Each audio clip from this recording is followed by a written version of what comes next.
पहले दिन जाहिर है तहरीक इंसाफ ने कहा अंदरूनी मामला है ये फौज का, और वेलकम भी किया, मगर अब इमरान खान साहब इसको बार बार अपने आप से मुंसलिक कर रहे हैं। क्या वाकई जनरल फैज़ हमीद के खिलाफ कार्रवाई जो कि अनप्रेसिडेंटेड है कि साबिक DGI जो अभी 2 साल भी नहीं हुए जिन्हें रिटायर हुए हुए उनके खिलाफ कार्रवाई हो रही है, वो वाकई इमरान खान को फंसाने के लिए हो रही? देखिए, एक बात मैं क्लैरिफाई करना चाहता हूँ कि ये बात जो है गौहर साहब ने भी की, जो चेयरमैन है PTI के, और बानी PTI ने खुद भी कही कि ये फौज का अंदरूनी मामला है। बल्कि गौहर साहब ने ये भी कहा कि अपनी जो उनकी क़यादत है पार्टी की, कलेक्टिव जो लीडरशिप है, उसको कहा कि आप इसके ऊपर तबसरा ना करें। उसके बाद बानी PTI ने बयान दिया कि ये फौज का अंदरूनी मामला है और हमारा इसके साथ कोई ताल्लुक नहीं है। अब बात ये है कि जनरल फैज साहब एक साबिक फौजी हैं और अभी उनके जो पोस्ट रिटायरमेंट 5 साल की लिमिट है उसमें सिर्फ 2 साल गुजरे हैं। उनका ट्रायल जो है वो तो हर सूरत जो है वो ओपन नहीं होगा। ना पहले ये कोई इस किस्म की प्रेसिडेंस हमारी 75 साल तारीख में इस किस्म की पाई जाती है। बहुत से मिलिट्री कोर्ट्स के ट्रायल जो है इमरान खान साहब के ज़माने में हुए, कोई भी ओपन ना हुआ, किसी को पता भी नहीं होता था कि कोई ट्रायल हो रहा है, किसी को सजाएं हुई हैं। 24 लोगों को सजाएं हुई उनके दौर के अंदर।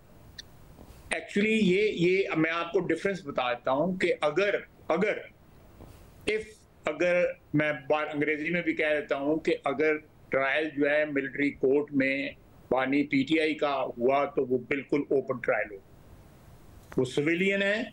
और दूसरा ये है कि कौम को पता लगना चाहिए कि वो क्या करते रहे हैं 4 साल, या उससे पहले किस तरह साजिश तैयार करते रहे, और उसके बाद 9 मई के में उनका क्या रोल है और उसमें साजिश किस तरह उन्होंने तैयार की। वो ओपन ट्रायल होगा, it will be open to media, it will be open to public. लेकिन जहां तक जो मिलिट्री की एक रवायत है, जो एक कानून है कि उनका मिलिट्री का जो एम्प्लॉई हैं, जो ऑफिसर्स हैं, या जो अदर रैंक्स जो हैं, उनका ट्रायल जो है वो ओपन नहीं होता। एक तो इशू जो है मैं ये क्लैरिटी के साथ आप बता देता हूँ। तो ओपन ट्रायल की जो ख्वाहिश है उनके लिए, फैज साहब के लिए, अगर कोई ऐसी सूरत हाल पैदा हुई कि मिलिट्री कोर्ट का ट्रायल जो है इमरान खान साहब का होता है तो वो ओपन हो, बिल्कुल। और ख्वाजा साहब, आप जब भी ये बात कह रहे हैं, और ज़ाहिर आप इस बात को यकीनी तौर पर कह रहे हैं कि अगर इमरान खान साहब का मिलिट्री ट्रायल हुआ तो वो ओपन होगा, मगर इस बात को अगर के साथ कह रहे हैं। ये अगर कितना बड़ा है, इसमें पॉसिबिलिटी है या कोई पॉसिबिलिटी नहीं है? हमारे मुल्क में जो है अल्फाज जो है वो अनलार्ज भी हो जाते हैं, श्रिंक भी हो जाते हैं।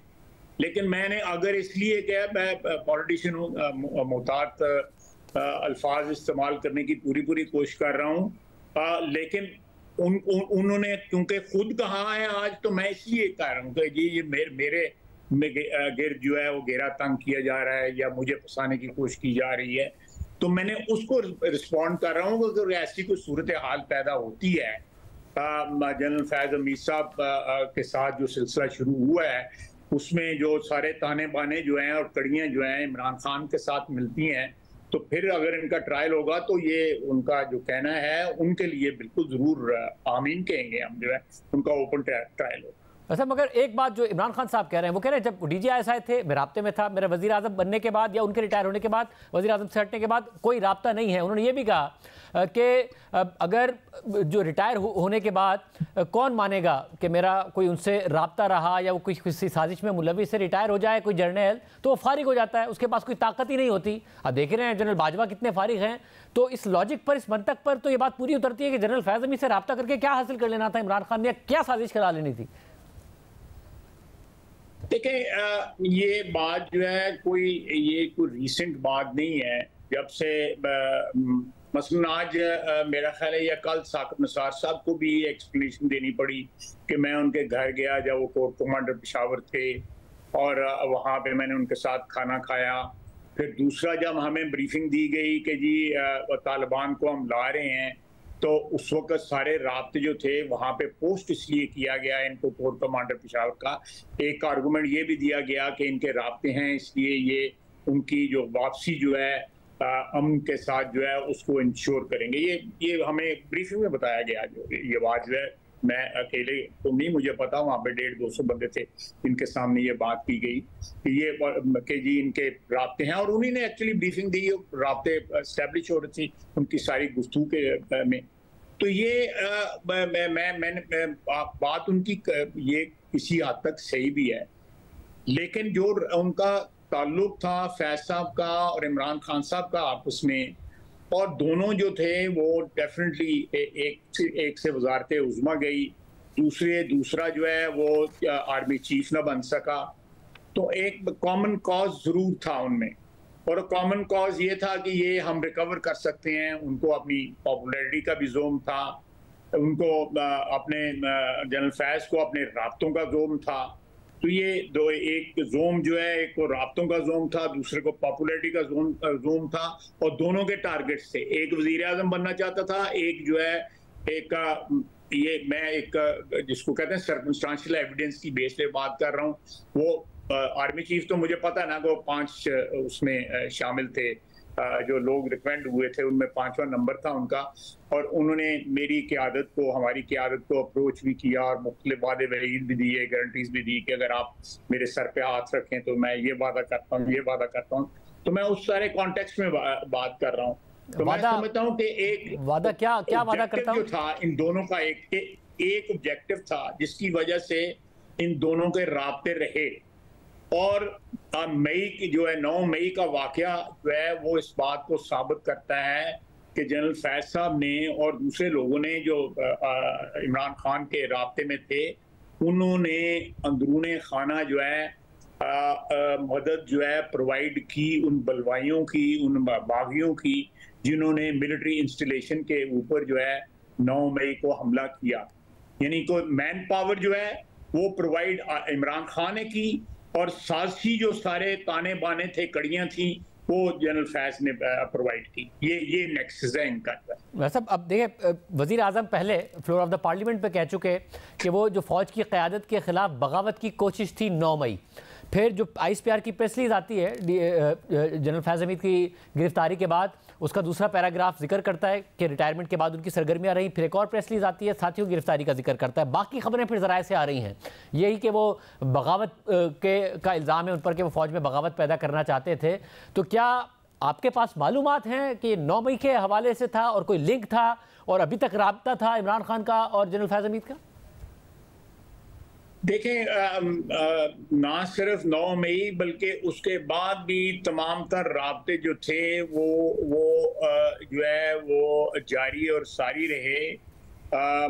मुख्तलिफ जो PTI की लीडरशिप जो है, इमरान खान के अलावा जो सेकंड टियर लीडरशिप है, उनको भी ये दिया गया, दिलासे दिए गए। वो ओपनली बातें करते थे, ये कोई ढकी छुपी बात नहीं है कि हमारे राब्ते हैं। और सबसे बड़ी बात है कि ये जो टारगेट जो चुने गए 9 मई के, ये किसने चुने?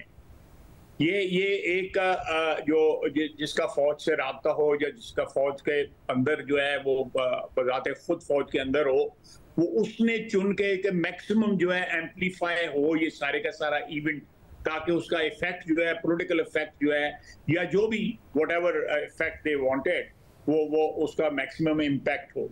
तो ये इसमें कोई शक शुबे की गुंजाइश नहीं है। ये दिस इज नॉट स्पेकुलेशन। और अल्टीमेटली इंशाल्लाह ताला आपको ये जैसे प्रोसीडिंग्स स्टार्ट होती हैं, इन्वेस्टिगेशंस जो हैं आपके सामने जो है किसी न किसी सूरत में आती रहेंगी। आप खुद बड़े well informed Shadab anchor person हैं, आपको ये पता लगती रहेंगी कि ये चीज़ें अनफोल्ड हो रही हैं।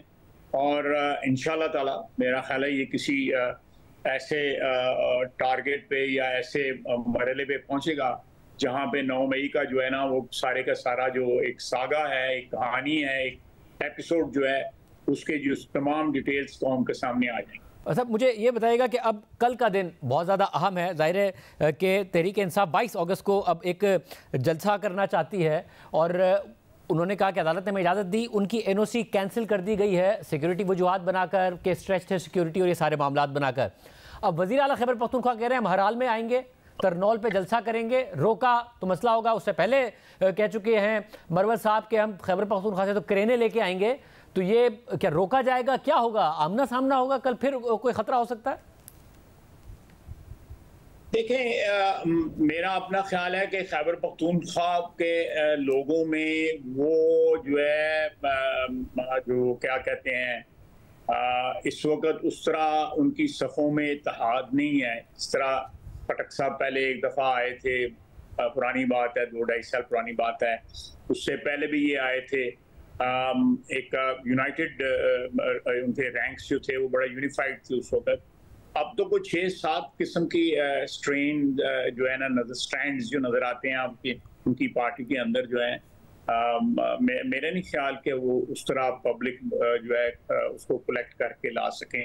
मतलब मगर सवाबी में उन्होंने अच्छा जलसा किया, और अगर ऐसा है तो फिर उन्हें करने की इजाज़त क्यों नहीं दी जा रही है? बाकी जमात इस्लामी हो, तहरीक लब्बैक हो, सब करके चले गए, उन्हें फिर जलसा करने की इजाज़त क्यों नहीं दी जा रही है? कि मैं इसमें कोई इंतज़ामी ज़रूर इसके रीजंस होंगे, मैं स्पेकुलेट नहीं करना चाहता, लेकिन इस वक्त जो हालात हैं पिछले 2 साल से 2.5 साल से जब से पीटीआई की हुकूमत गई है, वो ऐसी सिचुएशन क्रिएट करने के लिए डेस्परेट हैं। उसमें जो है हालात जो है वो हाथ से निकल जाएं और उनके सामने एक बार जो साल देते हैं वो ईस्ट पाकिस्तान बांग्लादेश की मिसाल भी देते हैं। तो इस किस्म की सिचुएशन का अगर वो क्रिएट करने की लाजमी तौर पे रियासत के पास कोई इंफॉर्मेशन होगी और उस इंफॉर्मेशन पे बेस जो है वो उसको प्रिवेंट कर रहे हैं कि कोई चांस नहीं लेना चाहिए कि ये चंद लोग भी आके यहाँ पे कोई इस किस्म का हंगामा करें, जिस तरह कोर कमांडर हाउस के सामने हुआ, इस तरह GHQ के सामने हुआ। तो उस किस्म की सिचुएशन एंटिसिपेट की जा सकती है कि ये अटेम्प्ट करेंगे उसके ऊपर।